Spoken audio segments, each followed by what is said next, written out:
Out of nowhere, my husband drops this on me. I have to go to work. You're on your own for the rest of the trip to the hospital. What?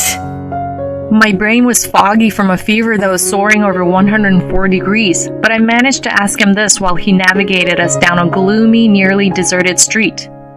He was halfway through driving me to the hospital because of my fever. I remember his reluctance when I first asked him to drive me. He had this sour look on his face. But it was him who canceled the ambulance I had called, grumbling, "Don't bother them for just a fever." As I was mulling over this, I noticed he had already pulled over. He got out and swung the passenger door open. Was he seriously going to drag me out? I held on for dear life to the passenger seat with my feeble hands, but it was to no avail. He yanked me out of the car and dumped me on the sidewalk. He gave this dismissive snort, hopped back into the driver's seat, and said, "You're gonna have to wing it from here. The hospital's just an hour's walk away. Don't be a nuisance to others. Clear?" With that, he peeled off. "Please, stop. Come back."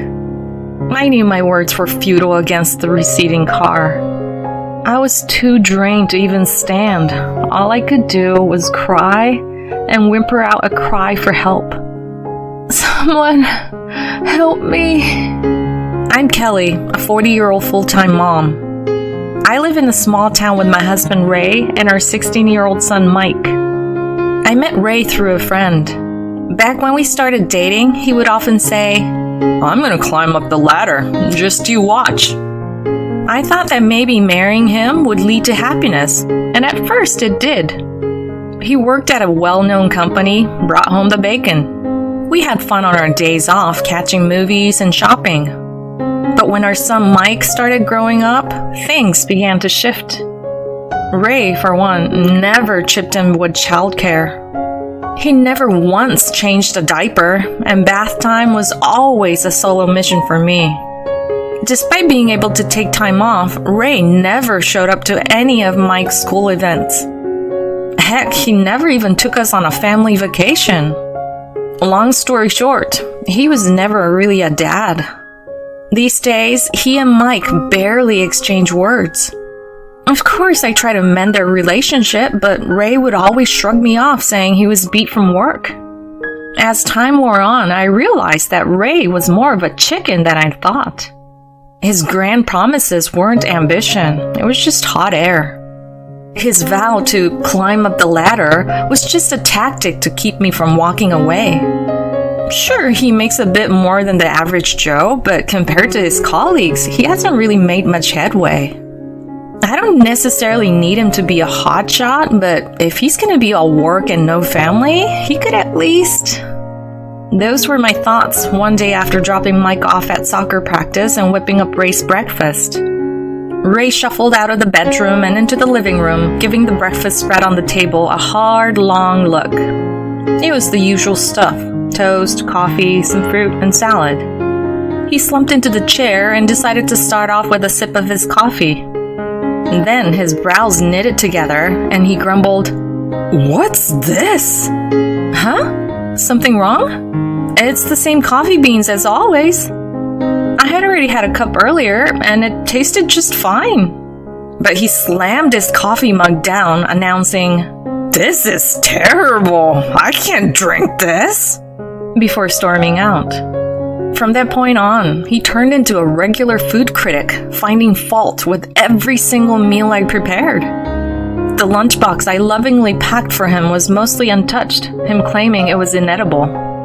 Even after a long day's work, he barely touched his dinner, whining about being served such food.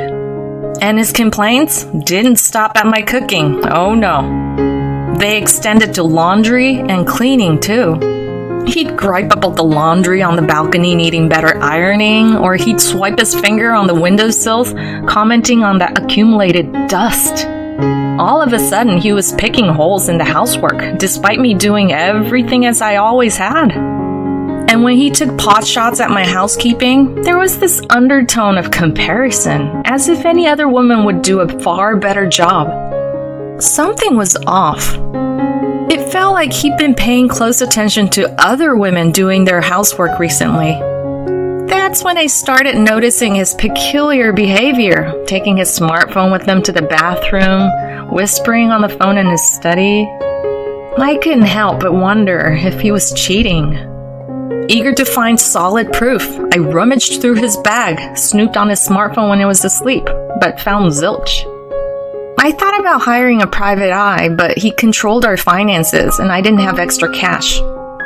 So, with this cloud of uncertainty looming, several weeks passed by. Our conversations became even fewer, and it seemed all he knew how to do was complain. It was a high-stress situation for me. And maybe that's why, one late night, I woke up in a feverish sweat. Since I had recently started sleeping separately from Ray, I was on my own. Somehow, I gathered the strength to crawl towards the living room. Of all times, I had left my phone there. As my vision started to swim, I felt a sense of danger. An overreaction perhaps, but I truly felt like my life was hanging in the balance.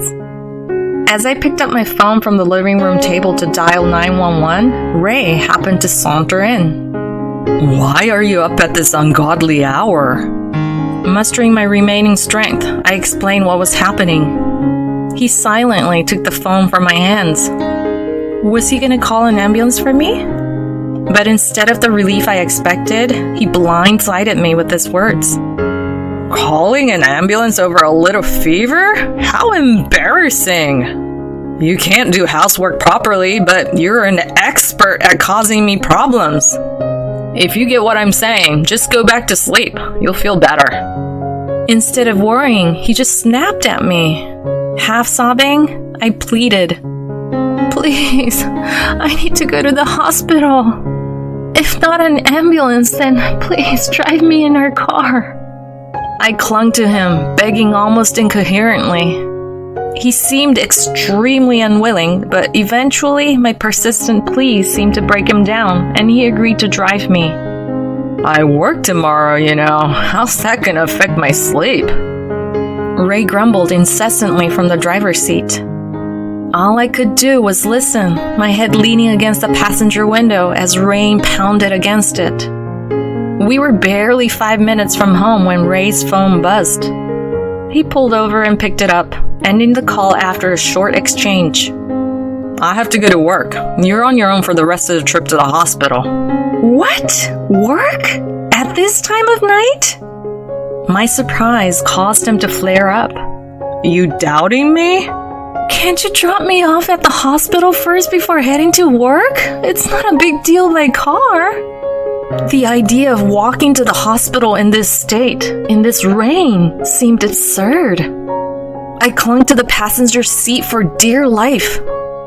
But he was out of the car in no time, ripping open my door, unbuckling my seatbelt, and roughly grabbing my shoulder. Get out, quick! He practically hurled me out of the car with those words. My knees and palms scraped against the ground. The darkness made it hard to see, but it felt like I was bleeding. What the hell? That hurt!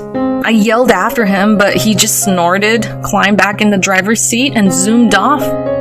Helpless, all I could do was watch his car disappear into the distance. The rain grew more intense, and my fever spiked. The streets were deserted, and my phone was still with him. The hospital was my only option. Using every bit of strength, I started to crawl toward it. The hospital staff would be waiting. Ray had told them I was coming. Other patients were likely waiting too. I couldn't afford to waste any more time. My consciousness wavered as I stumbled and got lost, but somehow I made it to the hospital. It had been 2 hours since I left home, a journey that should have taken 15 minutes by car. I spotted a nurse through the glass door as I tried to enter.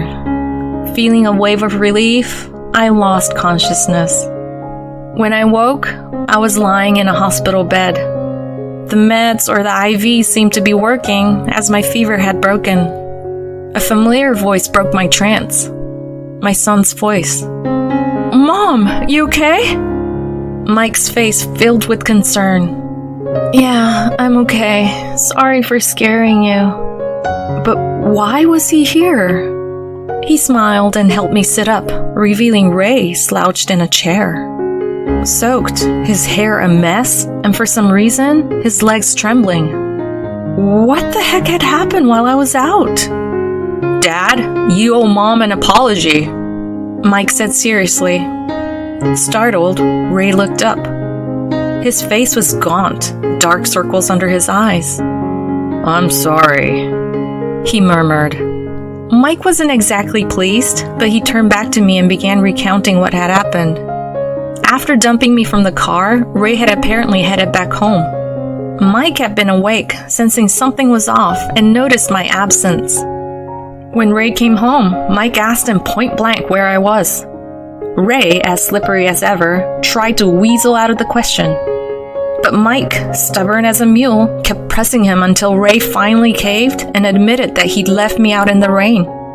Mike's a big guy, much more so than his timid dad, so you bet Ray was feeling rattled. While they were going at it, the hospital I'd called and confirmed I was okay. Mike proposed that they head over to see me, but Ray brushed him off with the old, "I've got to work tomorrow" excuse. That's when Mike lost it. He got right up in his dad's face saying, "You're walking your ass to the hospital too." Ray, scared by his son's tirade, ended up jogging all the way here in the pouring rain, all while being monitored by Mike on his bike. Talk about a workout, especially for Ray, who usually commutes by car and avoids exercise like the plague. It explains why he looks like he's been through the ringer. After telling me all this, Mike turned to me with a serious look and said, "Mom, you need to dump this guy pronto." I was shocked. Not because I didn't want a divorce, but because I couldn't believe what I made my son say. All I could do was grab his hand and apologize. After that, Ray and I were on ice for a while. I wanted a divorce, but money was a snag. As a stay-at-home mom, I wasn't sure if I could support Mike properly if I left Ray. I can't help but wonder what was going through Ray's head. Fast forward a few weeks after I got really sick, I got a call on the landline. Hello? You're Ray's wife, right? My name's Adriana. I work with him. Yes, I am. What can I do for you?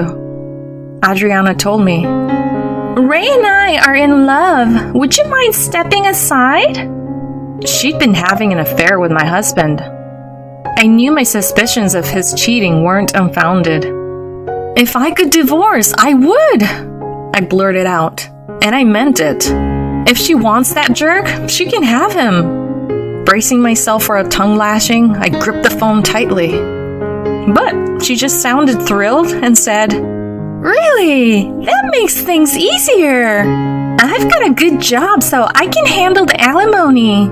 Give me your email and I'll send you plenty of evidence of the affair with Ray. Use it to pressure him into a divorce." I was floored by the offer, but I snapped back to reality fast. This was an opportunity I couldn't afford to miss. I gave her my email, and in no time, my inbox was filled with enough evidence to sink a ship. Cozy selfies of them, screenshots of their meetup messages, you name it. That night, after making sure Mike was asleep, I cornered Ray, who was having a drink. "Hey, we need to talk." He barely glanced at me, muttering, "What?" I was so ticked off, I turned off the TV and slammed the table. That sure got his attention. A ticked off Ray finally looked at me. I plonked the documents in front of him, divorce papers. His eyes nearly popped out of his head. "We're getting a divorce. Seems like you found yourself another woman who's a big shot at work and a whiz in the kitchen." "What? What are you blabbering about? Are you accusing me of having an affair? If so, then prove it." His cocky attitude hinted at a confidence in having covered his tracks well. I wasn't about to let that slide, so I served up all the evidence that Adriana had given me. His self-assured grin vanished instantly, replaced by a face on the brink of tears. "Why do you have this? I thought I cleared all that away." Come on, a divorce is a public humiliation. Doesn't Mike need his dad? And don't you need the money? So it turned out Ray was more worried about people gossiping about him having an affair and getting divorced. Talk about selfish. I couldn't care less about being embarrassed, and Mike doesn't need a dad like you. You've hardly acted like a father till now, so don't start pretending. If you truly care about Mike, you'll cough up more than enough child support. When he finally registered my unwavering intent to divorce him, he crumpled, sobbing into his hands. This wasn't supposed to happen. Fast forward 6 months, and Ray and I finally made our divorce official. I staked a claim for a share of the property, damages for infidelity, and child support for Mike. I even hit his mistress with a claim for damages for adultery. All were paid in one big chunk, so I had no worries about getting by for the time being. I thought moving Mike to a new school would be too much, so we shifted to an apartment nearby and are now making do, relying on each other. Word on the street is that Ray and Adriana have started shacking up. But they're both swamped with work and are constantly at each other's throats over household chores. It looks like she was only putting in the hard yards with housework to woo Ray away from me. Now that she's got him, she's probably okay with showing her true colors. To top it all off, they both got the boot for sullying the name of their big company when the word of their affair got out. Both are now strapped for cash after paying off all those damage claims in one go, but that's not my problem anymore. Since the divorce, my son has been growing happier by the day and has thrown himself into his club activities. Watching him excitedly talk about getting to play as a regular in his next game, I couldn't help but feel in my heart of hearts that I'd made the right choice.